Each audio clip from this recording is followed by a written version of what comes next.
말씀은 로마서 10장 1절부터 13절까지 같이 읽겠습니다.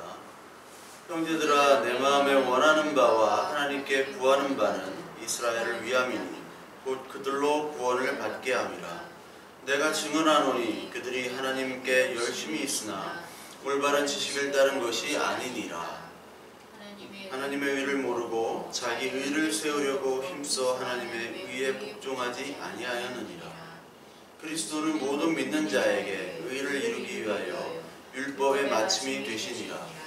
모세가 기록하되 율법으로 말미암는 의를 행하는 사람은 그 의로 살리라 하였거니와 믿음으로 말미암는 의는 이같이 말하되 내 마음에 누가 하늘에 올라가겠느냐 하지 말라 하니, 올라가겠느냐 함은 그리스도를 모셔내려는 것이요, 혹은 누가 무저갱에 내려가겠느냐 하지 말라 하니 내려가겠느냐 함은 그리스도를 죽은 자 가운데서 모셔 올리려는 것이라.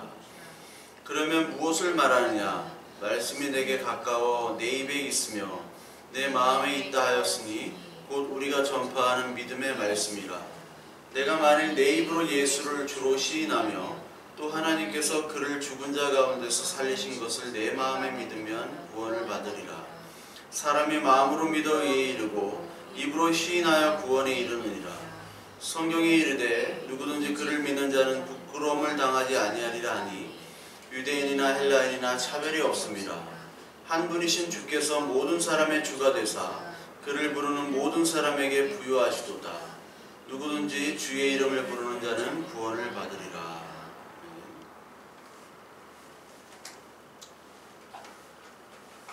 성공한 사람들 자기 자신의 방식이 다 있습니다. 그래서 우리나라도 전 세계 역사상 유례가 없는 그런 성공을 거두었습니다. 그래서 우리나라 나름대로의 성공의 방식이 있죠. 근데 지금 이제 선진국이 된 우리나라가 예전의 방식으로는 더 이상 더 발전을 할 수가 없죠. 예전에 사판자로 들고 열심히 땅만 파면, 씨 심고 하면은 농사도 잘 되고 돈을 벌을 수 있었던 시대라고 생각한다면, 지금은 삽으로 일을 할 수 있는 시대는 아니죠. 그래서 지금 시대는 많이 바뀌고 있습니다. 예전처럼 성장을 할 수가 없죠. 선진국이 되면 성장률이 당연히 줄어드는 게 그것이 당연합니다. 그렇듯이 지금의 사회는 너무나 바쁘게 움직이고 바뀌고 있죠. 그래서 이 바뀐 사회 속에서도 자기의 방식만을 고집한다면 그 사회에 동화될 수가 없고 따라갈 수가 없습니다. 우리나라가 예전에는 패스트 팔로워였는데, 근데 퍼스트 무버가 되지 않는 이상은 더 이상 발전하기 힘듭니다. 지금 이 시대에는 참 너무나 많은 사건들이 이루어지죠. 특히 유튜브 시대, 이제 방송국이 필요 없고 개인이 방송할 수 있고 소규모 유튜브 방송으로 얼마든지 독자들을 끌어낼 수가 있고요. 그리고 영화관이 이제 필요 없어졌습니다. 넷플릭스 같은 그런 곳으로 영화도 보기도 하고요. 그리고 이제는 현물 화폐가 이제 점차 사라지게 되죠. 페이스북에서 올해 리브라라는 화폐를 이제 발행하려고 합니다. 비트코인 같은 겁니다. 그러나 비트코인보다도 더 안정된 화폐죠. 왜냐하면 페이스북은 25억 명이나 그 회원이 가입되어 있기 때문에 뭐 우리나라나 일본, 중국 같은 화폐가 만약에 무너진다 하더라도 페이스북 화폐, 이 리브라 화폐는 무너지지가 않죠. 왜? 25억 명이라는 그런 은행 고객이 있기 때문에. 그래서 올해 발행이 됩니다. 작년에 발표를 했고요. 올해 비트코인보다 더 안정된 화폐를 발행을 할 것입니다. 이처럼 사회는 계속해서 변화되고 있죠. 즉 모든 분야에서의 혁명이 이제 시작이 되고 있습니다. 계속해서 그 혁명이 이루어지는데 그 전에 모습대로만 고집을 한다면 거기에 따라갈 수가 없죠. 물론 이거는 사회 그리고 세상의 모습을 얘기하는 겁니다. 우리의 복음은 변하지가 않습니다. 시대가 바뀌지만 하나님의 말씀은 변할 수도 없고 변하지가 않습니다. 창세전부터 우리의 마지막 때까지 변하지 않는 이 복음입니다. 그런데 이 사람들은 이 복음을 자기만의 방식으로 변화를 시켜버렸죠. 그리고 고착화시켰습니다. 그것이 오늘 성경에 나타나는 그 율법주의입니다. 그래서 유대인들은 이 율법이라는 전통에다가 하나님의 말씀에다가 자기 전통들, 자기의 의를 추가해서 그것들을 하나님이라고 섬겼죠. 그리고 그 섬기는 방식이 성전에서의 제사와 안식일, 그리고 율법 지킴, 그리고 회당에서의 말씀 선포 등으로 이렇게 나타났습니다. 그래서 하나님은 바로 우리가 이렇게 하는 방식으로만 존재하고 이렇게 우리가 섬기는 것이 하나님이 좋아하시는 것이며 하나님의 뜻이야 라고 그들 스스로 착각했습니다.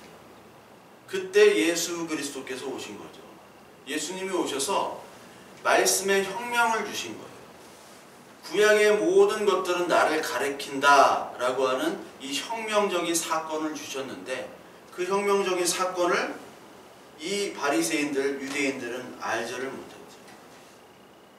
그래서 자기의 경험이나 체험이나 들었던 것들, 그리고 잘못된 어떤 말씀에 대한 적용, 이것들을 끝까지 고집하는 모습이 그 옛날의 바리새인의 모습과 똑같은 겁니다. 그래서 우리들이 하나님의 말씀을 사실 크게 들어본 적이 없고, 그리고 하나님의 말씀을 잘 모르는 목사님들, 그런 교회의 어떤 지도자들에 의해서 지금까지 교회가 말씀이 선포가 되었고요. 그리고 그거 영향을 받은 많은 성도들이 하나님의 말씀을 모른 채 자기의 경험과 자기의 주관, 그리고 목회자들의 입에서 나오는 그런 잘못된 성경 해석, 주워 들은 것, 이것들로 신앙생활을 했던 것이 사실입니다. 그렇기 때문에 오늘 이 시간부터 하나님의 말씀에 대한 혁명이 우리 모두에게 사실은 필요한 겁니다. 그럼 바른 말씀에 의해서 바른 하나님의 지식을 아는 것으로부터 하나님이 시작이 되는 것이죠. 그래서 하나님의 말씀을 안다는 것, 이것은 하나님의 말씀을 바른 지식으로 알아야 된다는 것입니다. 그래서 오늘 로마서 10장 3절에 2절에 내가 증언하노니 그들이 하나님께 열심히 있으나 올바른 지식이 있다는 것이 아니니라 라고 나옵니다. 그러니까 많은 사람들이 하나님을 믿는다고 하지만 하나님의 말씀을 바른 지식에 따른 것이 아니라 인간의 열심에 의해서 따르는 것이죠. 그래서 사람들을 평가할 때 저 사람이 믿음이 있다, 믿음이 없다 평가를 열심으로 평가를 합니다. 저 사람이 목회자, 아니 장로가 될 자격이 있는가? 저 사람 참 열심히 하네, 성실하네, 착하네. 그것으로 판단을 한다는 것이요, 사람은. 근데 그것이 잘못됐다는 것을 성경을 얘기하고 있어요. 하나님께 열심히 있으나 열심히 자기의 행위들을 하나 올바른 지식에 따른 것이 아니면 하나님께서 인정하지 않는다는 것입니다. 그것이 3절에 나오는데 로마서 10장 3절에 하나님의 의를 모르고 자기의 의를 세우려고 힘써 하나님의 의에 복종하지 아니하였느니라. 여기서 하나님의 의라는 것과 사람의 의라는 것이 나옵니다. 사람의 의는 자기 행위들을 보상받기를 원하는 것이죠. 보상. 그 보상을 받지 못하면 분노합니다. 지금의 많은 젊은이들이 그 공무원이나 또 어떤 공채, 그 공기업 시험을 준비하는데 얼마나 힘듭니까? 붙기가. 근데 자기 인생 청춘을 다 쏟아가지고 열심히 했지만 합격하기 힘듭니다. 거의 불합격이 대부분이에요. 그러면 자기의 노력들을 보상받을 수가 없어요. 어디서. 공무원 시험 보다가 일반 회사 시험 보기 힘듭니다. 어디서 보상받지 못하는 그 억울함에 이 20대, 30대 청년들이 많이 힘들어하고 있는 게 사실이거든요. 그런데 성경에서는 믿음에서도 네가 열심히 하지만 하나님의 의를 모르고 자기의 의대로 했던 것, 이것을 사실 성경은 불법이라고 얘기하죠. 마태복음 7장 한번 볼까요? 마태복음 7장 21절 한번 볼게요. 마태복음 7장 21절에 나더러 주여 주여 하는 자마다 다 천국에 들어갈 것이 아니요 다만 하늘에 계신 내 아버지의 뜻대로 행하는 자라야 들어가리라. 그날에 많은 사람이 나더러 이르되 주여 주여 우리가 주의 이름으로 선지자 노릇하며 주의 이름으로 귀신을 쫓아내며 주의 이름으로 많은 권능을 행하지 아니하였나이까 하리니 그때 내가 그들에게 밝히 말하되 내가 너희를 도무지 알지 못하니 불법을 행하는 자들아 내게서 떠나가라 하리라. 불법을 행한 자들은 바로 내 뜻대로 행하는 자가 아닌 거죠. 많은 사람들이 내가 선지자 노릇도 하고 귀신 쫓아내고 많은 이적과 기적을 행했습니다 라고 하는데 하나님은 그날에 인정하지 않는 겁니다. 왜? 하나님의 방식대로 하나님의 뜻대로 살지 않았기 때문에. 그것이 누구냐? 바로 자기의 의의를 드러내고 하나님의 의에 순종하지 않는 자라는 얘기예요. 그렇다면 하나님의 의란 뭡니까? 하나님의 의가 무엇인가? 그러면 알아야겠죠.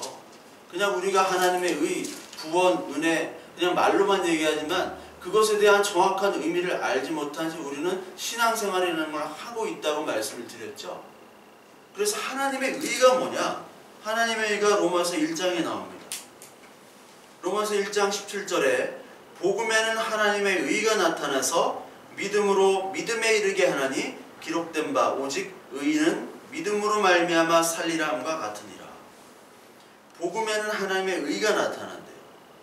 그 하나님의 의가 나타난다는 것은 바로 예수 그리스도가 나타난다는 겁니다. 예수 그리스도. 그래서 우리는 모두 다 의롭지 못한 자죠. 다 의롭지 못한 자예요.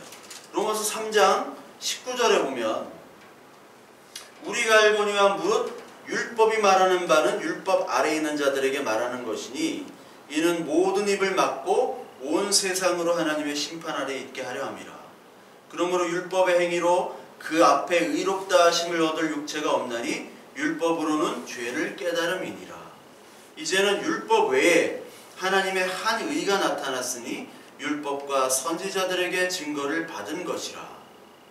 곧 예수 그리스도를 믿음으로 말미암아 모든 믿는 자에게 미치는 하나님의 의인이 차별이 없느니라. 모든 사람이 죄를 범했음에 하나님의 영광이 이르지 못하였더니 그리스도 예수 안에 있는 속량으로 말미암아 하나님의 은혜로 값없이 의롭다 하심을 얻은 자가 되었느니라. 이게 바로 하나님의 의예요. 율법으로는 우리의 모든 행위로는 의를 이룰 수가 없죠. 우리는 모두 죄인이며 다 의인은 하나도 없다고 깨닫는 자도 없고 하나님을 찾는 자도 없고 다 치우쳐 무익하고 선을 행하는 자가 없다고 성경 로마서 3장에 그대로 나와 있습니다. 그렇기 때문에 우리가 하나님을 찾을 수가 없어요. 근데 여기 보니까 율법에 하나님의 한 의가 나타났다. 이 하나님의 의는 율법과 선지자가 증거한 것인데 율법과 선지자는 누구를 증거하는 겁니까? 예수 그리스도를 증거한다고 누가복음 24장에 나오죠. 시편, 모세의 율법, 그리고 구약의 모든 선지자는 바로 예수 그리스도를 상징한다. 그래서 성막이나 율법이나 그리고 모든 성전의 그 도구들은 다 예수 그리스도를 상징하는 거예요. 그래서 예수 그리스도를 통한 희생 제사를 통한 하나님의 언약의 완성, 이것이 하나님의 의예요. 그렇기 때문에 이것을 믿는 자는 하나님의 의를 얻은 것이고 이것을 끝까지 거부하는 자, 내 행위로 내 것으로 나타내려고 하는 자들은 하나님의 의를 얻지 못한 자들이죠. 그것을 얘기하고 있습니다. 로마서 7장 7절을 한번 볼까요? 그런즉 우리가 무슨 말을 하여 율법이 죄냐? 그럴 수 없느니라. 율법으로 말미암지 않고는 내가 죄를 알지 못하였으니 곧 율법이 탐내지 말라 하지 아니하였다면 내가 탐심을 알지 못하였느니라. 자, 율법의 기능은 자신의 죄를 깨닫는 겁니다. 율법을 통해서 내가 율법이 지킬 수 없는 죄인이구나. 이 율법을 다 지킬 수 없는 죄인이구나 라고 깨달은 것이 바로 율법의 기능이에요. 그것이 갈라디아서 3장에도 나오죠. 갈라디아서 3장 23절부터 29절에 나옵니다. 믿음이 오기 전에 우리는 율법 아래 매인바 되고 계시된 믿음 때까지 갇혔느니라.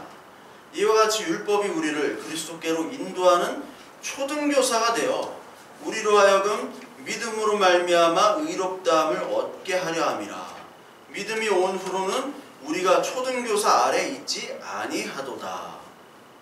우리가 초등교사, 초등학교 학문을 다 졸업하면 중학교로 건너가듯이 우리가 율법이라는 것은 우리의 죄를 깨닫게 하는 것이고 그 죄로 말미암아 나는 정말 율법을 지킬 수 없는 그런 사람이구나 라는 걸 깨닫고 예수 그리스도께로 인도하는 하나의 도구죠.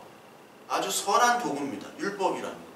우리의 죄도 마찬가지예요. 죄는 나쁜 것이지만 그리스도께로 인도하는 것에서는 선한 도구로 하나님께서 쓰신다는 거잖아요. 그래서 우리가 예수 그리스도를 믿는다는 것은 내가 얼마나 큰 죄인인지를 깨닫는 것으로부터 시작된다고 말씀을 드렸죠. 그래서 잘못된 자기의 의와 노력을 선한 의로 바꿔서 하나님의 말씀을 믿지 못하는 사람들, 이 사람들이 바리새인들이었고요. 그리고 많은 사람들이 그렇게 지금 하고 있다는 거예요. 우리 교회 안에서도 그렇게 하고 있어요. 나는 다른 사람보다 이렇게 더 잘하고 헌금 잘하고 봉사하고 하니까 내가 좀 더 나은 사람이고 하나님으로부터 칭찬받고 하나님이 특별히 나를 더 사랑한다 라고 하는 분들이 얼마나 많아요. 근데 성경은 절대 그렇지 않다라는 거예요. 오늘도 로마서 10장 본문에 읽었던 것처럼 유대인이나 헬라인이나 차별이 없다고 얘기했어요. 그러니까 유대인인 열심히 그 율법을 지켰던 유대인이나 율법이 없는 헬라인이나 예수 그리스도를 믿는 것이 기준이지 유대인이나 헬라인이나 차별을 두지 않는다는 거예요. 그러니까 유대인들은 왜 헬라인들을 차별했느냐? 우리가 이렇게 열심히 했기 때문에 했는데 왜 저들이 먼저 예수 그리스도를 믿냐는 거죠. 억울하겠죠. 그 영화 집으로 제가 많이 설명을 드렸잖아요. 영화 집으로에서 보면 그 유승호가 할머니한테 닭을 달라고 해요. 근데 유승호가 얘기하면 치킨이거든요.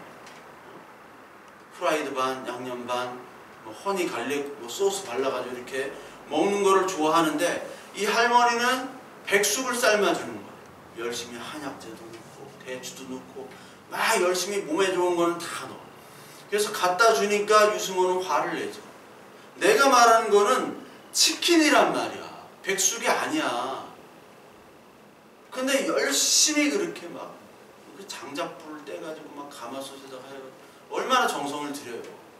밤새 가면서 그렇게 하는데 손자는 안 먹어요. 마찬가지입니다. 우리가 열심히 밤새도록 하나님을 섬긴다고 하지만 하나님은 치킨을 원하시는 하나님이란 말이에요. 백숙이 아니란 말이에요.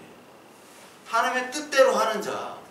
하나님 치킨을 원하기 때문에 우리는 전화 한 통 때려가지고 배달의 민족에다가 전화하면 돼. 그걸 하나님이 좋아하시는, 그게 하나님의 의예요. 근데 우리는 열심히 밤새도록 어디 가가지고 무슨 닭이 좋은지 막 고르고 막 오골개도 하나 잡고 이거 하나님이 원치 않는 거예요. 그거를 우리는 의라고 해가지고 열심히 했으니까 하나님 보상해 주세요. 하나님 보상 안 해준다니까요. 칭찬 안 해준다니까요. 그래서 여기 나오는 것처럼 그 의는 하나님의 의에 복종하고 모든 믿는 자에게 예수 그리스도께서 의를 이루기 위해 율법의 마침이 되시느니라. 율법의 행위로는 모든 사람이 의를 얻을 수 없으니까 그 율법의 행위를 할 수 있는 유일한 분은 누구예요? 예수 그리스도시죠. 창세기 15장 한번 보겠습니다. 창세기 15장. 창세기 15장에는 하나님의 언약, 하나님과 아브라함의 언약이 나와요. 그렇죠? 아브라함과 하나님의 언약이 나오는데 아브라함과 하나님이 언약을 맺을 때 쪼갠 고기 사이로 같이 지나가는 언약이 있어요.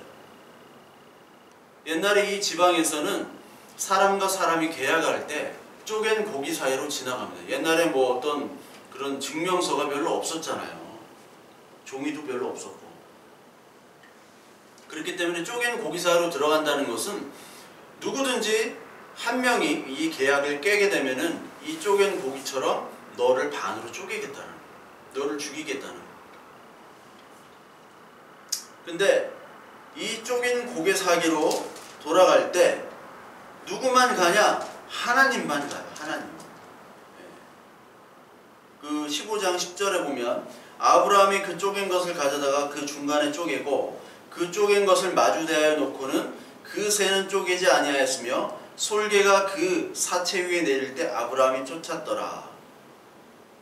해질 때 아브라함이 깊은 잠이 임하고 큰 흑암과 두려움이 그에게 임하였더니 여호와께서 아브라함에게 이르시되 너는 반드시 알라. 내 자손이 이방에서 객이 되어 그들을 섬기겠고 그들은 400년 동안 내 자손을 괴롭히니 그들이 섬기는 나라를 내가 징별하지 아니하며 그 후에 내 자손이 큰 재물을 이끌고 나오리라. 네 자손이 큰 재물을 이끌고 나오리라. 이게 요셉이죠. 그렇죠? 요셉. 그리고 그 요셉은 누구를 얘기하느냐? 예수 그리스도를 얘기하잖아요. 요셉. 이 요셉을 통해서 이스라엘이 구원을 받았죠. 이스라엘은 야곱이죠. 야곱의 가정이 구원을 받았습니다. 그렇듯이 예수 그리스도를 통해서 교회인 이스라엘이 구원을 받은 겁니다. 그러다가 17절에 보면 해가 져서 어두울 때 연기 나는 화로가 보이며 타는 횃불이 쪼갠 고기 사이로 지나가더라.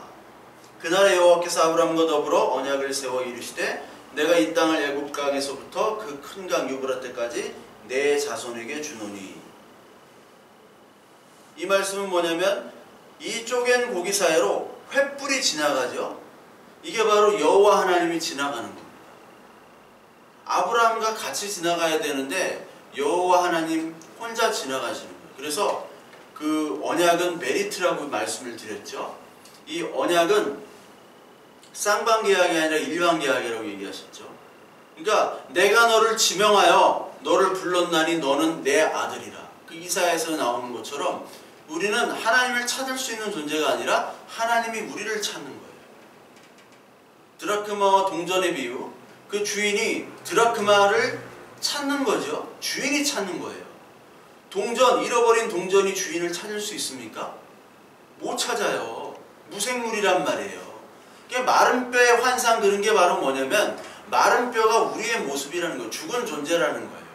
에베소 2장 1절에 허물과 죄로 죽었던 너희를 살렸도다.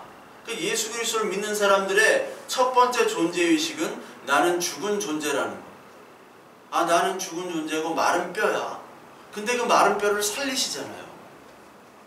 어떻게? 하나님이 찾아오셔가지고. 하나님이 찾아오셔가지고 우리의 이름을 부르는 거예요. 김춘수의 꽃이란 시가 있잖아요. 그 이름을 부르기 전까지는 아니에요.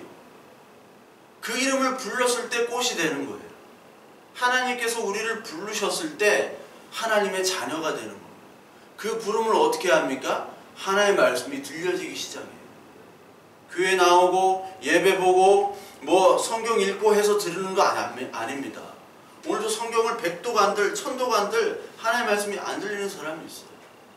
어떤 사람은 하나님의 말씀을 한 번 봐도 알아요. 하나님의 은혜로 성령 하나님께서 임하시는 거죠. 그게 큰 복입니다. 그래서 저와 여러분들이 하나님 예수 그리스도 앞에 이렇게 나와서 예배하지만 그동안에 얼마나 많은 일들이 있었어요. 이런 교회도 가보고 저런 교회도 가보고 그랬잖아요. 누가 예수 그리스도를 믿어서 교회에 처음 나온 사람은 아무도 없습니다. 그냥 어떻게 하다가 교회에 나오고 그 교회에 나와서 우리의 하나님에 대한 마음과 그 복음에 대한 마음들이 많이 바뀌었어요. 저도 그렇고. 계속해서 바뀌어 나갑니다. 예전에는 그냥 복만 주는 하나님인 줄 알았어요. 막 귀신을 보는 하나님인 줄 알았어요. 귀신을 물리치고 병을 고치시고 먹을 거를 주시는 하나님, 나를 더 잘되게 해주시는 하나님, 그런 하나님으로 예전에 믿을 수 있어요. 근데 하나님께서 그런 과정들을 통해서 우리의 모든 인생의 희로애락이나 그 모든 것들을 통해서 하나님 예수 그리스도의 복음을 바로 알게 하시는 거예요. 그 속에서 나의 거짓과 교만과 악행과 죄를 또한 보게 하시고, 아, 나는 정말 마른 뼈, 죽은 뼈군요, 죄인이군요 라는 것을 깨닫게 하시고 하나님만 붙잡게 하시는 거예요.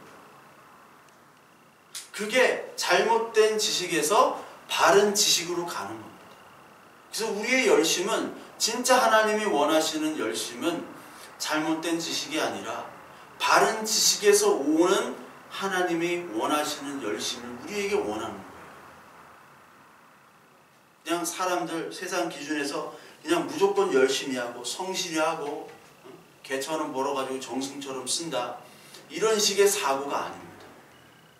하나님은 바른 열심, 바른 과정을 통해서 하나님 자기 자신만을 바라보게 하는 거예요. 잘못된 지식을 가진 사람들은 자기 의와 자기 자랑이 목적이라고 그랬죠. 저도 막 이상한 기도원 가가지고 막 눈 찌르고 막 눈안수하고 이상한 거 많이 보고 많이 듣고 많이 했어요. 근데 그것들이 다 자기 자랑이에요. 그리고 그 자기 자랑은 다 돈과 연관이 되어 있어요. 자기 자랑을 통해서 이런 잘못된 그런 지식과 잘못된 능력이 나옵니다. 여러분, 마귀들은 능력을 행해요. 잘못된 지식은 엄청난 능력을 행한단 말이에요. 666은 777이 안 되기 때문에 그 666의 최대한 인간치의 노력과 이상한 이적과 기적들이 다 나와요. 그것을 통해 사람들을 미혹하죠. 그것을 통해서 존경과 사랑과 돈을 얻게 돼요. 명예를 얻게 됩니다. 그래서 마태복음 24장 24절에도 마지막 때를 얘기하세요. 마지막 때에 이런 일들이 있을 것이다. 그래서 24장, 마태복음 24장 24절에 거짓 그리스도들과 거짓 선지자들이 일어나 큰 표적과 기사를 보여 할 수만 있으면 택한 자들도 미혹하리라. 보라, 내가 너희에게 미리 말하였노라. 마지막 때에 거짓 선지자들이 일어나고 표적과 기사를 일어난다고 했어요. 특히 표적은 헬라어로 세메이온이라는 건데, 여기에 표적은 그 잘못된 그냥 이적으로 나오죠. 여기 한글로는 표적이 나왔지만 세메이온은 아닙니다. 이 예수 그리스도께서 행한 모든 이적들은 다 누구를 가리키기 위한 거예요? 하나님을 가리키기 위한 하나의 도구였단 말이에요. 모든 이적과 표적들. 그래서 우리에게 모든 이적과 기적들이 일어날 수 있습니다. 근데 그것이 진짜냐 아니냐 판단하는 것은 예수 그리스도의 말씀과 구원과 우리의 죄의 깨달음과, 그리고 그 죄를 용서하시고 그 죄를 해결하실 수 있는 분은 예수 그리스도밖에 없다라는 것을 나타내는 데 사용되는 표적이어야만 돼요. 그거를 세메이온이라고 했잖아요. 세메이온. 표적은 그 목적지를 가르치는 거지 그 목적지에 머무르면 안 돼요. 율법은 그 표적이 돼가지고 예수 그리스도를 가르치는 그 이정표야지, 거기서 머물면 그게 죄예요. 머물면 죄란 말이에요. 그 목적지까지 꼬리를 해야 되는 겁니다. 마가복음 13장 22절에도 똑같은 말씀이 나와요. 택한 자들도 어떻게 하면 미혹하리라. 성경에서 계속해서 반복되는 것은 사실이면서 동시에 얼마나 큰 강조를 얘기하는 거죠. 얼마나 중요한지를 얘기하는 거예요. 그래서 우리의 모든 기적이라는 것, 인생에서 나오는 기적은 표적이 되어야 됩니다. 인간의 의가 아니라 하나님의 의로 굴복하는 것이 되어야 돼요. 그러니까 그 야곱이 그 환도뼈가 부러지죠. 환도뼈가 부러질 때도 그냥 갑자기 있다가 부러지는 거예요. 그것도 표적이란 말이에요. 왜 그러지? 왜 환도뼈가 부러지지? 그 환도뼈를 치셔야지만이 바로 하나님께 돌아가기 위한 하나님의 표적인 겁니다. 저와 여러분들에게 벌어지는 모든 사건들이 있어요. 우리의 죄 때문에도 벌어지는 사건이 있고 미련함 때문에 벌어지는 사건도 있을 뿐만 아니라 내가 왜 이렇게 되지? 이러지 않아야 되는데 하는 것도 표적이 될 수 있어요. 원치 않는 질병과 고난과 고통, 이것들이 다 하나님만을 바라보게 하는 표적이란 말이에요. 그래서 그 표적은 하나님을 나타내는 건데, 여기 나타나는 기사와 이적들, 이런 것들로 말미암아 거짓 선지자들이 우리를 미혹하는 겁니다. 그 미혹하는 거짓 선지자들을 성경에서 계속 얘기하고요. 그리고 출애굽기에서도 많은 선지자들이 있었죠. 모세와 대적하는 그 술사들이 있었잖아요. 그 술사들은 자기의 영향력을 이용해서 다른 사람들을 시험하고 다른 사람들의 마음을 뺏는 거예요. 이 세상 사람들이 원하는 거는 앞으로 내가 어떻게 될 겁니까? 우리 집은 어떻게 되고 우리 자식들은 어떻게 됩니까? 이런 거 원하잖아요. 근데 교회에서 그런 거를 원하는 것을 마음을 알고 그런 거를 얘기해 주는 사람도 있단 말이에요. 그게 바로 거짓 선지자고 그 우상 숭배자고 점술가들이에요. 창세기부터 계시록까지 점술가들은 개들이라고 표현하고 그들은 지옥에 간다고 얘기합니다. 우상 숭배자, 점술가. 그래서 미래에 봤다, 뭐 어떤 점을 친다, 뭐를 가지고 뭐 누를 본다. 자기나 보라고 해요. 자기 인생이나 봐야 돼. 그 사람 인생을 보고 그 사람 자신이나 해야지 다른 사람의 인생을 예언하고 그리고 그런 인사가 있다고 해가지고 사람들이 몰려가고 이런 것 자체가 벌써 자기의 의를 나타내고 지옥으로 가는 그런 지름길을 가는 거예요. 그 사람들. 그런 거에 절대로 속으면 안 됩니다. 오늘 여기 나오는 그 유대인들이 계속 나오는데 로마서에 이 유대인들은 1400년간이나 율법으로 수고를 하고도 예수 그리스도께 욕을 먹은 사람이에요. 얼마나 1400년간 그렇게 율법을 지킨다고 했는데 예수님이 아니야 하면서 욕을 먹었으니까 얼마나 억울하겠어요. 그러나 그러한 유대인 중에서도 하나님의 말씀을 깨달은 유대인들이 있습니다. 특히 니고데모와 아리마대 요셉, 이 사람들은 그 70명 그 바리새인들로 구성된 그 70명 그 관원들이죠. 그 최고 국회의원이라고 보면 됩니다. 지금 그거에 속한 굉장히 존경받는 사람들인데 나중에 예수님의 시신을 아리마대 요셉과 그리고 니고데모가 이제 시신을 거두죠. 그 니고데모가 요한복음 3장에 나오잖아요. 3장에 밤에 찾아갑니다. 낮에 예수님을 찾아간다는 것은 다른 사람에게 흠이 잡힐 수가 있어요.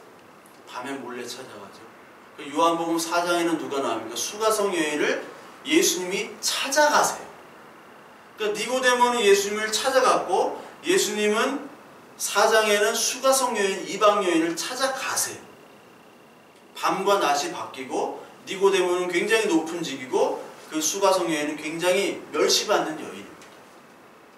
그러니까 높은 사람이나 낮은 사람이나 차별이 없어요. 예수 그리스도 안에서 있는 사람만 예수님은 인정하는 거예요. 세상 사람들은 돈이 많고 또 뭐 능력이 있고 외모가 출중하고 이런 사람들을 높이지만 하나님 앞에서는 다 썩은 뼈라니까요. 마른 뼈라니까요. 죽은 존재란 말이에요. 죽은 존재. 아무리 예쁘고 아무리 잘생긴 사람이라도 죽은 시체와 여러분 같이 지내고 싶으세요? 그런 사람은 아무도 없어요. 하나님 보시기엔 다 죽은 사람들이에요. 니고데모와 아리마대 요셉은 자신들은 너무나 칭찬을 받고 사람들에게 존경을 받지만 항상 자신의 위선에 대해서 괴로워했던 사람이에요. 하나님 나라 말씀에 늘 나의 율법적 행위가 부족한 것 같고 나는 구원이 없는 것처럼 느껴져서 예수 그리스도를 찾고 또 찾고 구원이란 무엇인가? 복음이란 무엇인가? 그것을 가르치는 선생이 그걸 갈망했다는 거예요. 그렇게 갈망했기 때문에 하나님 예수 그리스도를 만나게 되는 것이죠.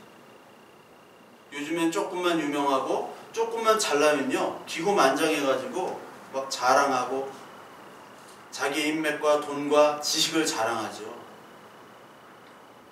조금만 뭐가 올라가면 막 기고만장합니다. 근데 그 자기 자랑을 하나님께서는 다 깨보세요. 높이 올라갔던 사람도 하나님이 다 깨게 만들어서 진짜 성도를 만드신 거예요. 다윗 왕이 사울은 천천히요 다윗은 만만히다 했을 때 얼마나 기세가 등등했습니까? 왕이 됐어요. 고난과 역경을 다 이겨내고 왕이 된 다음부터 다윗은 문제가 생기는 거예요. 그 다음에 나단 선지자를 통해서 밧세바와의 사건을 폭로하고 너는 살인자야, 너는 간음자야 라고 말씀하실 때 진짜 다윗이 다시 부활하는 거예요. 저와 여러분들도 마찬가지입니다. 성경을 통해서 하나님의 성령이 저와 여러분들에게 이 성경의 말씀을 통해서 너는 죄인이야. 네 스스로 죄를 극복할 수가 없어. 이제 예수 그리스도를 통해서만이 너는 의인이 될 수가 있어. 그것을 보여주실 때 다시 우리가 부활하는 거예요. 그냥 뭐 부활절 예배하고 계란이나 까서 먹고 이게 부활이 아닙니다. 그 부활의 의미를 모른 채 우리는 그냥 부활이다, 뭐 은혜다 이렇게 얘기하지만 부활이라는 것은 내가 철저하게 죽은 다음에 살아나는 거라고 얘기했잖아요. 근데 아무도 죽으려고 하는 과정을 거치려고 하진 않아요. 누가 거치고 싶겠어요? 부활을, 아니 죽음을. 세례, 침례, 물에 푹 담궜다가 죽는 거잖아요. 다시 빼내는 거예요. 그게 모세입니다. 모세란 뜻이 물에서 건졌다라는 거죠. 건지는 거예요. 바구니를 통해서 건지죠.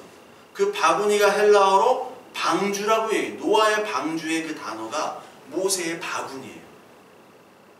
그러니까 우리는 예수 그리스도는 방주에 타기 전에 이미 다 죽어야 돼요. 노아가 세상 사람들로부터 조롱과 멸시와 핍박을 받았듯이 우리가 예수 그리스도를 믿으면 조롱과 멸시와 핍박을 받는 그런 죽음을 당해요. 그 다음에 우리는 방주로 우리는 건너내지는 겁니다. 근데 우리는 이것들을 몰라요. 자기 자랑만 하고 하나님의 도우심이란 미명 아래 우리는 자기의 자랑을 막 늘어놓죠. 조금만 뜨면 하나님의 은혜라고 얘기하면서 하나님의 은혜라고 얘기하는 사람들이 다 보면 다 자기 자랑을 그 속에 다 깔고 있어요. 하나님이 가장 싫어하는 거예요.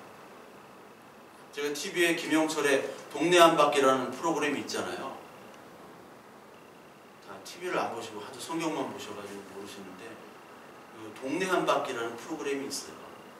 김영철 궁예 4달러. 녹번동이라고 저기 서울 은평구에 그 허름한 동네입니다. 그 허름한 동네에 허름한 중국집이 있어요. 신도각이라고 나오더라고요. 근데 저는 이제 보이는데 그 글자가 모자이크 처리를 했어요. 알고 보니까 그 주인 할아버지가 모자이크 처리를 해달라고 했다고 하더라고요. 왜? 이 중국집이 알려져서 사람들이 많이 오면 자기가 음식을 못한다는 거예요. 짜장이 3,500원, 짬뽕 간짜장이 5,000원이에요. 근데 이렇게 할머니랑 할아버지랑 손수 그 면을 빚어가지고 이렇게 해가지고 하는데 사람이 많이 오게 되면 그건 요리가 아니다. 내가 이렇게 할 수 없고 내가 손도 느리고 늙어가지고 못하기 때문에 이 방송에서 이 간판을 나오지 않도록 처리해달라고 하셨어요. 그러니까 이 사람은 요리라는 본질을 중요시 여기는 거죠. 장사해서 돈 벌려고 하는 것이 아니라 내가 요리를 해가지고 제대로 된 요리를 해가지고 대접하는 것이 자기의 사명으로 여기는 거예요. 근데 우리들의 모습, 저의 모습을 보니까 그 방송을 보면서 아, 저렇게 장사하는 분보다 우리는 더 못하는 사람들이구나. 저렇게 장사하는 분도 요리라는 것을 통해서 사명을 가지고 사람들에게 제대로 된 요리를 대접하는 것을 가지고 살아가고 있는데 우리는 예수 그리스도라는 이름을 가지고 우리는 장사하려고 하고 돈과 쾌락을 쫓으려고 하는 사람들이 너무나 많고 그게 바로 나였던 거예요. 내가 그 방송을 보면서 그렇게 생각하면서 우리는 이미 천국 가니까 상관없다. 하나님의 영광이 바로 나의 모습이다라고 착각하면서 살아가고 있는 것 같았어요.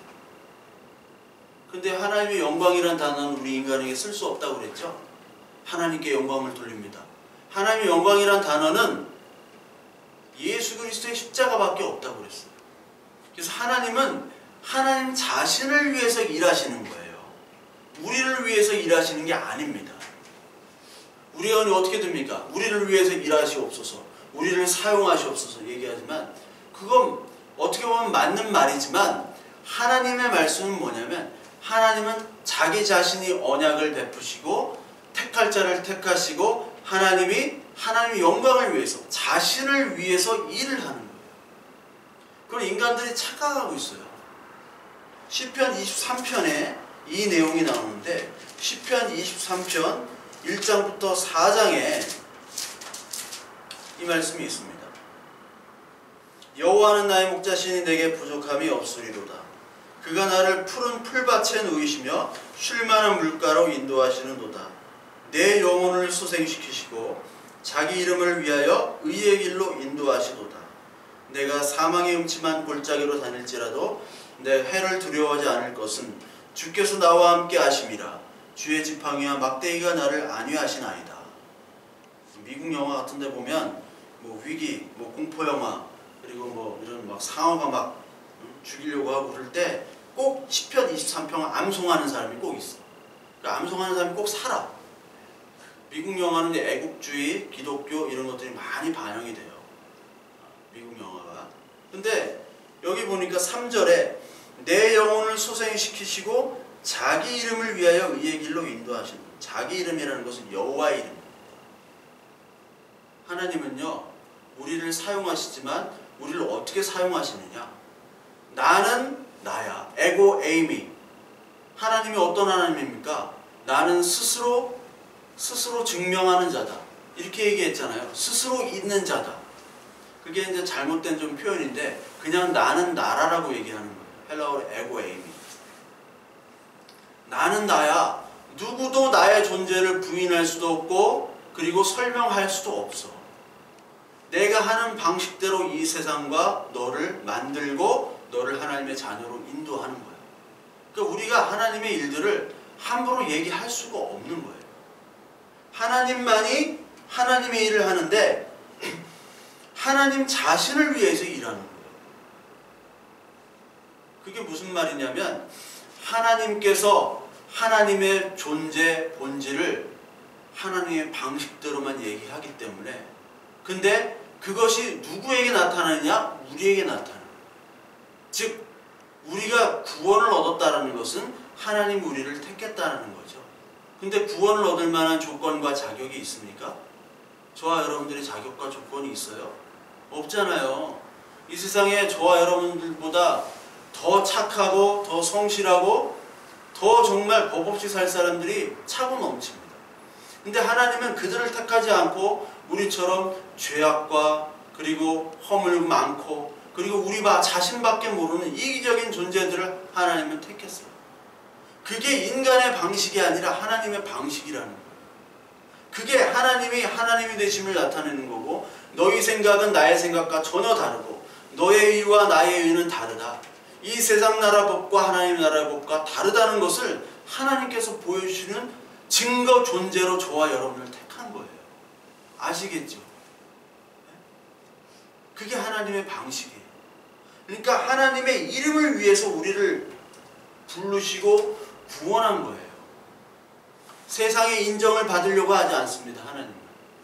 세상의 동의도 필요치 않아요. 그러니까 저와 여러분들이 하나님 믿는다는 것은 기적 중에 가장 큰 기적이죠. 누가 어떻게 믿습니까?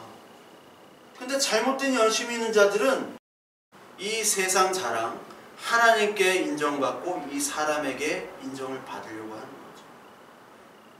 하나님 스스로 하나님의 이름을 위해서 일하시는 것 아니라 내 이름을 위해서 하나님이 일해주세요 라고 하는 사람들이에요. 그러니까 우리의 인생 속에서 나 같은 사람을 하나님이 구원해 주셨고 그것이 바로 하나님을 위한 일인데, 하나님 스스로를 위한 일인데, 여기 잘못된 열심을 가진 사람들, 잘못된 믿음을 가진 사람들, 그건 다른 복음을 가지고 다른 하나님을 믿는 겁니다. 그 사람들은 내 이름을 높여달라는 거죠. 그게 창세기 11장에 나오는 바벨탑 사건입니다. 바벨이라는 것은 혼합되었다는 뜻이고 흩어진다는 뜻이에요. 뭐가 혼합되냐면 하나님도 있고 그리고 여러 세상 우상도 있고, 그래서 막 섞여가지고 어떤 때는 하나님 섬기고 어떤 때 우상 섬기고, 그리고 어떤 때는 하나님의 이름을 가지고 우상을 섬기고, 또 우상이 하나님이 되고 하나님이 우상이 되고, 막 뒤죽박죽이 되는 거예요. 그러니까 우리 이 교회의 모습들을 봐도 어떤 데 뒤죽박죽 되는 것 같잖아요. 아, 저 사람이 하나님을 섬기는 건지 우상을 섬기는 건지 모를 때. 그게 바로 바벨탑 사건입니다. 바벨탑 사건은 인간의 영광, 인간의 뭐를 드러낸다고 그랬죠? 바벨탑이 이름을 드러낸다고 그랬잖아요. 창세기 11장 한번 볼게요. 11장. 창세기 11장 1절에 온 땅의 언어가 하나요 말이 하나였더라. 이에 그들이 동방으로 옮겨다가 신할 평지를 만나 거기에 거류하여 서로 말하자 벽돌을 만들어 견고히 굽자하고 이에 벽돌을 돌 대신하며 역청으로 진흙을 대신하고 또 말하자 성읍과 탑을 건설하여 그 탑 꼭대기에 하늘에 닿게 하여 우리 이름을 내고 온 지면에 흩어짐을 면하자 하였더니 여호와께서 사람들이 건설하는 그 성읍과 탑을 보려고 내려오셨도다.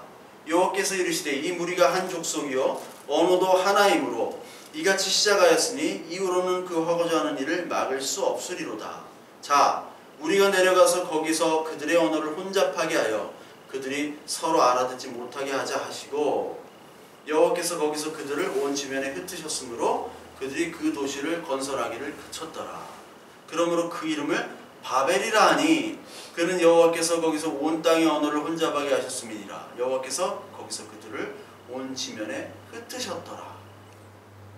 여기서 누구의 이름을 냅니까? 인간 자기의 이름을 낸다고 그랬죠. 하나님 그걸 싫어하시는 거예요. 그래서 삼위 하나님이 내려오셔가지고 흩어버립니다. 그 이름을 바벨이라고 하는 거예요. 바벨탑, 바벨론. 흩어버렸어요. 이 바벨론에서 누가 나오냐? 니므롯이라는 영웅이 나왔잖아요. 니므롯은 골리앗이에요. 다윗이 골리앗을 이긴 사건은 하나님의 자녀가 하나님의 자녀는 하나님의 이름만 드러내는 그런 존재인데 자기의 이름을 드러내는 골리앗을 물리친 사건이란 말이에요. 성경은 창세기부터 계시록까지 다 예수 그리스도와 우리 교회의 관계를 얘기하고 있습니다. 그냥 뭐 다윗과 골리앗처럼 그 일반 막 자기계발서 보면 골리앗을 이긴 다윗의 방법, 경영 방법 뭐 그런 것만 나온단 말이에요. 그러면 카페에다가 설교하면은 얼마든지 사람들 동기부여할 수 있어요. 제가 옛날에 그랬죠. 제가 책 많이 읽을 때요. 뭐 자기계발서 피터 드루커부터 해가지고 뭐 안 읽은 책이 없었어요. 솔직히. 근데 그런 거 가지고 얘기하면 좋아해. 근데 내 스스로도 알았어. 그건 아니라는 거. 근데 사람들이 좋아하니까 그냥 해줬어요. 근데 골리앗의 약점을 찾아가지고 다윗처럼 이렇게 해보자. 그래서 왕이 되자. 그거거든. 근데 그 얘기가 아니라니까요. 골리앗은 하나님의 이름만을 드러내는 다윗이에요. 골리앗은 자기 이름만 드러내는 바벨론 출신, 니므롯 출신의 그런 영웅이고, 그러니까 세상 영웅을 바보 같은 우리들, 고린도서 1장에 나오잖아요. 우리들의 모습은 학벌도 없고 뭐 그렇게 잘난 것도 없지만 다 약한 게 강함 대신 그 하나님을 믿는 존재가 이 세상을 바꾸는 거. 로마 제국이 기독교에 의해서 무너진 이유가 다 노예들이 믿었던 그 기독교가 로마 제국, 그 거대한 합리적이고 법이 강하고 군사력이 강한 그 문화가 대단했던 그 인간 문명의 최고봉인 바벨론인 로마가 멸망한 거예요. 멸망. 바보 같은 이 그리스도인들이. 그래서 여러분 오늘 로마서잖아요. 성경에서 로마를 바벨론이라고 표현하고 바벨론을 로마라고 표현합니다. 계시록에서 나와요. 제 계시록 강의에서도 계속 나오는데, 그래서 바벨론과 로마의 공통점은 뭐냐면 성전을 파괴한 제국이죠. BC 586년에 바벨론이 그 성전을 파괴했죠. 그리고 로마가 AD 70년에 티투스 장군에 의해서 성전이 파괴됩니다. 그러니까 바벨론이 흩어졌는데, 바벨론은 인간의 이름을 내기 위해서 바벨탑이 쌓여졌는데, 하나님은 참 재밌게도 바벨론이라는 나라를 통해서 성전을 무너뜨리세요. 왜? 그 성전이 이미 바벨론이 됐기 때문에. 성전이 하나님을 이름을 드러내는 것이 아니라 성전이 바벨탑이 되었기 때문에 하나님은 바벨론에 의해서 무너뜨리게 하는 그런 역사를 이루어 주세요. 되게 웃기죠. 네? 드라마같이 하나님은 그 역사를 쓰신단 말이에요. 그래서 하나님께서는 인간의 이름이 아니라 하나님의 이름을 내기 위해서 우리들에게 환도뼈를 친 야곱과 같은 그런 고난을 우리에게 주세요. 왜? 하나님밖에 없기 때문에. 의를 하나님만을 내기 때문에. 의는 하나님밖에 없기 때문에. 왜? 우리들의 제사, 그 율법주의자들이 계속 제사를 드릴 때 제사는 흠이 없는 제물을 드리잖아요. 흠이 없는 제물이 있습니까? 없어요. 다 흠이 있어요. 근데 지들끼리 흠이 없다고 하고 거기서 장사를 하는 거예요. 멀리서 끌고 온 제물들을 보면 멀리서 제물을 드리러 오잖아요. 그러면 그 뭐 양이니 소니 이런 짐승들이 뭐 못 먹고 오래 걸어가지고 이렇게 힘이 없고 막 그런 짐승들이 있어요. 그거를 새로운 흠이 없는 제물로 바꿔주겠다고 하고 거기서 장사를 하는 게 성전의 모습이었잖아요. 그래서 예수님이 와서 성전을 청결하게 해주셨거든요. 거기서 화를 내고 기도하는 집인데, 하나님을 위한 집인데 어떻게 너희는 장사의 소굴로 만들었느냐. 그 장사를 했던 그 성전에서 거룩한 제사라고 자기들끼리 열심히 그들만의 잔치를 했던 거예요. 그러니까 하나님은 이 제사를 통해서 뭐를 원하시냐면, 제사를 드리지만 거룩한 제물은 없고, 거룩한 제물은 유일하게 유월절 어린 양, 그 출애굽하기 전에 피를 뿌렸던 그 유월절 어린 양, 그 예수 그리스도만이 유일한 거룩한 하나님께 합당한 제사임을 이 제사 제도, 율법을 통해서 보고 듣고 깨달으라는 말씀이었어요. 근데 그거를 모르고 자기들이 열심히 하면 그게 거룩한 줄로 착각한 거죠. 예수 그리스도만이 온전한 하나님의 거룩한 제사 제물이었어요. 그게 바로 믿음입니다. 그게 바로 믿음의 모습이죠. 따라서 우리가 자랑할 만한 것이 없습니다. 우리의 행위로는 다 죄만 드러낼 뿐이에요. 다 죄. 그렇기 때문에 그 죄가 사라지기 위해서는 예수 그리스도의 은혜가 아니면 아무것도 아니고, 예수 그리스도를 통해서만이 거룩한 산 제물로 드려진다는 것을 우리는 깨달아야 돼요. 그래서 하나님은 우리를 참 좋아하시고 우리를 하나님의 자녀로 택하셨잖아요. 근데 그 택한 근거는 우리의 행위나 우리의 자격이나 조건이 아니라 우리 안에 계신 예수 그리스도, 그 성령께서 말씀해 주신 그 예수 그리스도가 우리 안에 계시기 때문에 우리를 받아들인다고 말씀하셨잖아요. 그렇게 예수 그리스도가 우리 안에 있는 사람은 우리의 행위나 그리고 우리의 도덕적인 것도 열심히 노력해야겠죠. 부족하지만 그때 진정한 열심이 나온다는 거예요. 그 열심만 받으시는 겁니다. 그 열심만. 인간의 열심을 받으시는 게 아니에요. 그렇게 따지면 이 세상에 착한 사람들, 성실한 사람들, 투잡, 쓰리밥 뛰면서 열심히 기부하고 선행하고 하는 사람들이 얼마나 많습니까? 그런 사람들을 택하셔야 되죠. 근데 하나님 그것이 아니라 너희 안에 예수 그리스도가 씨가 있는 사람만 하나님이 택하는 거예요. 오늘 로마서 10장 6절에 믿음으로 말미암는 이는 이같이 말하되 내 마음에 누가 하늘로 올라가겠느냐 하지 말라 하니 올라가겠냐 하면 그리스도를 모셔내려는 것이요 혹은 누가 무적에게 내려가겠느냐 하지 말라 하니 내려가겠냐 하면 그리스도를 죽은 자 가운데서 모셔 올리는 것이라. 이게 무슨 말인지 모르시겠죠? 6절 7절 이게 무슨 말이냐면 예수 그리스도를 모셔 내리도록 하늘에 올라갈 필요도 없고 올리도록 땅으로 내려갈 필요도 없다라는 말은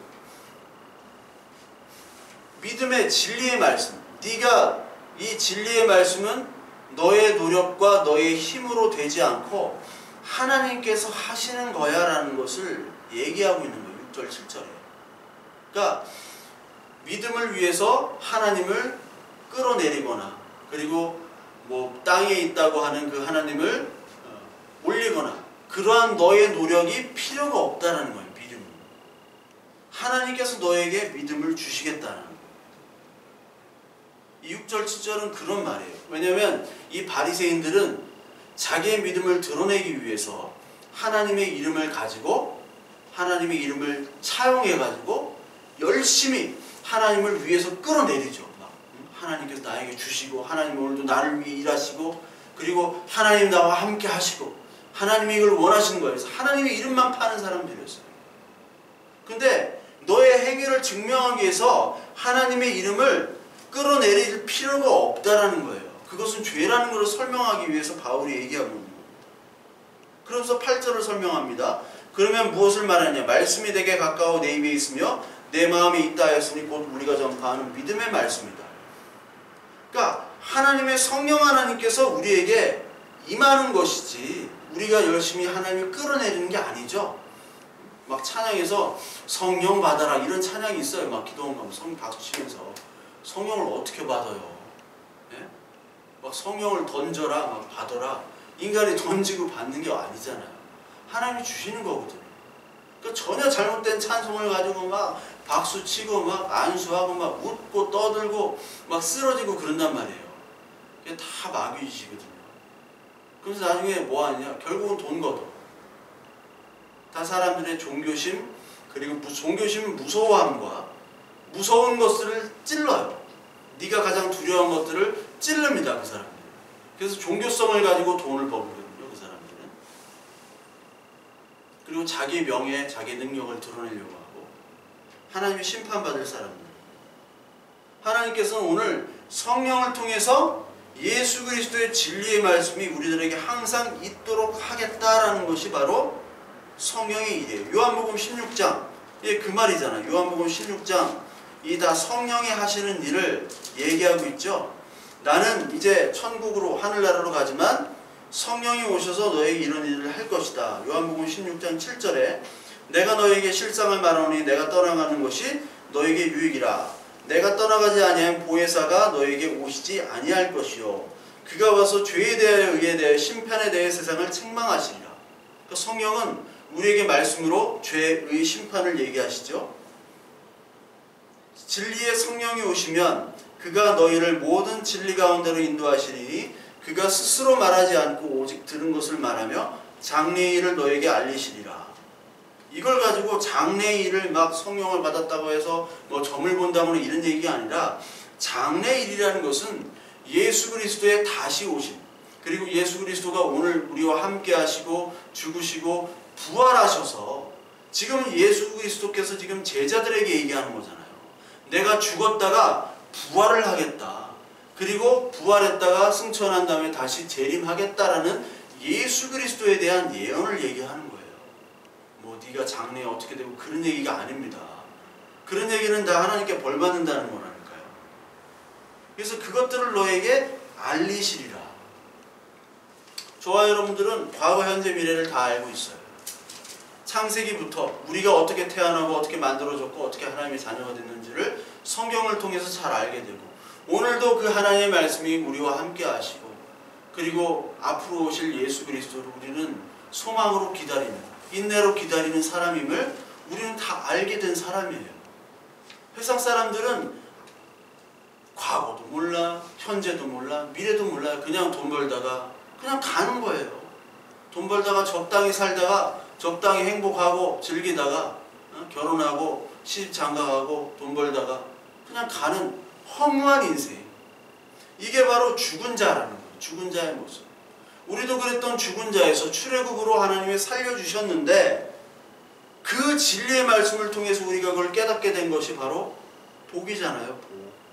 그게 가장 큰 복이잖아요. 그런 복을 우리가 소유하고 있다는 것에 우리는 너무나 감사하고 기뻐해야 되지 않습니까? 근데 이 복을 놔두고 세상의 복을 우리는 또 찾고 있다면 하나님이 정말 얼마나 안타까우시겠어요.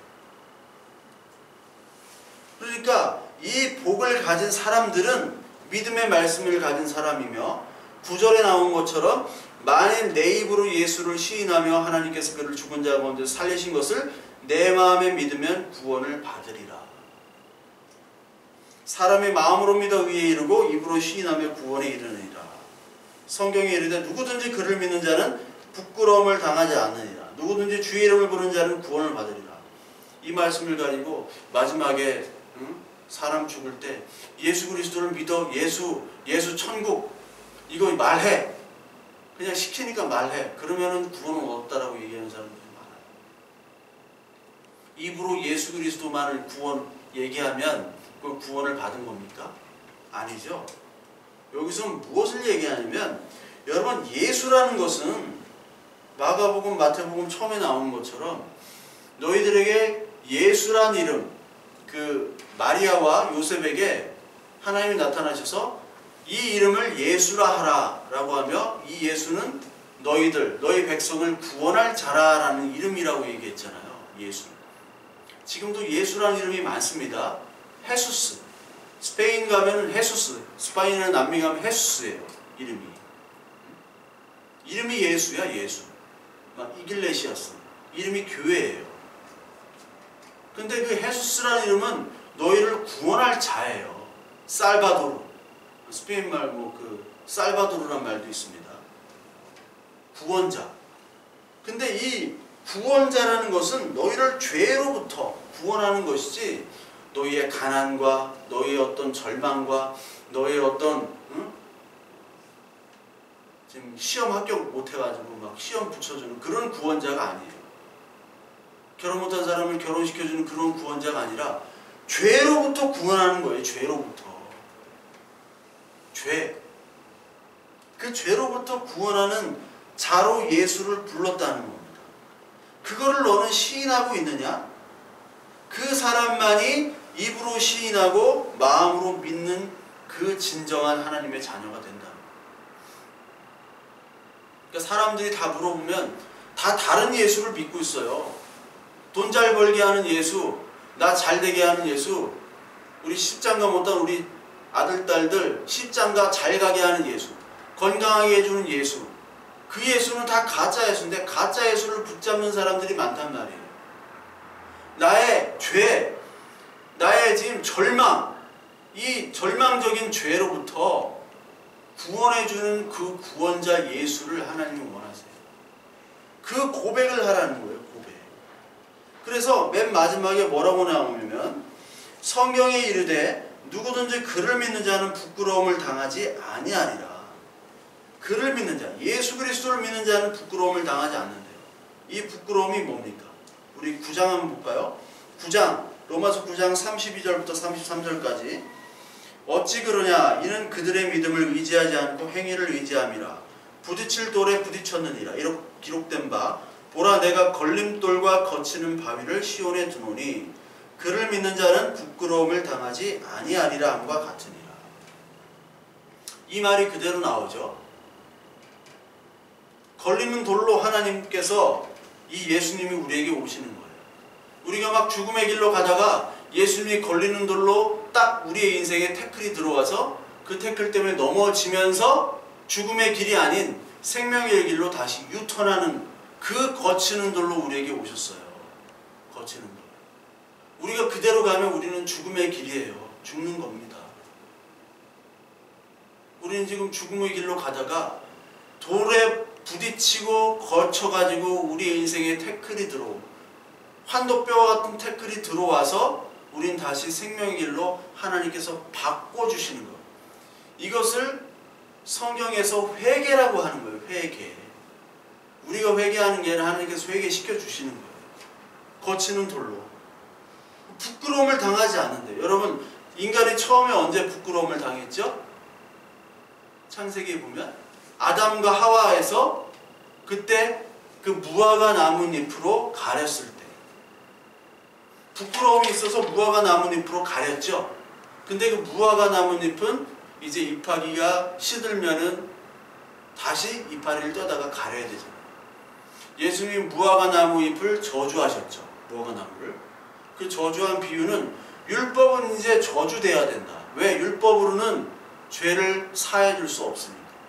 그래서 가죽옷, 그 짐승 양을 죽여서 가죽옷을 만들어 주신 다음에 부끄러움을 가려주시는 거예요. 예수 그리스도를 통해서 부끄러움을 가려주신다는 얘기를 창세기에서 얘기하고 있는 겁니다.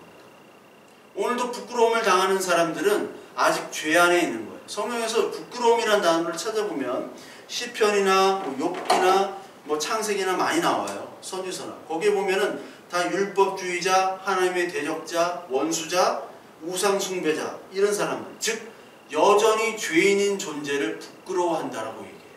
왜? 자기가 죄가 있기 때문에. 부끄럽잖아요.